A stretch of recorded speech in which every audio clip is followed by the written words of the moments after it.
క్రీస్తు బోధనలు ఆచరణీయమని, సమాజంలో ప్రేమ కరుణతో మెలగాలని, క్రీస్తు చూపిన సత్య మార్గంలో ప్రతి ఒక్కరూ పయనించాలని రాష్ట్ర గృహ నిర్మాణ మరియు సమాచార పౌర సంబంధాల శాఖ మంత్రి కొలుసు పార్థసారథి అన్నారు.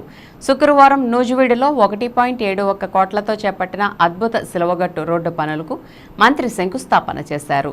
ఈ సందర్భంగా చర్చి పెద్దలు పాస్టర్లతో కలిసి క్రీస్తుకు ప్రత్యేక ప్రార్థనలు చేశారు.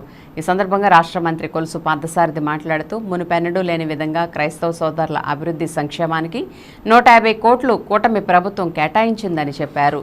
క్రైస్తవుల సంక్షేమానికి, వారి అభివృద్ధితో పాటు జెరూసలేం యాత్రకు, విదేశీ విద్యను అభ్యసించడానికి ప్రభుత్వం మరిన్ని నిధులు కేటాయించిందని తెలిపారు.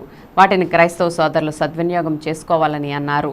కార్యక్రమంలో municipal commissioner Venkata Ramireddy, municipal floor leader Durgaprasad, పలువురు కౌన్సిలర్లు, జోసెఫ్ రాజారావు, స్థానిక ప్రజా ప్రతినిధులు, నాయకులు, తెలుగుదేశం కూటమి నాయకులు, చర్చి ఫాదర్లు, సిస్టర్లు, చర్చి పెద్దలు ఇళయరాజా, రమేష్, ప్రసన్నకుమార్, స్థానిక నాయకులు Raghu, Nageswara Rao, Adi, Ganesh, A Chandu, P Nagaraju, P Sambasiva Rao, P Satyanarayana తదితరులు పాల్గొన్నారు.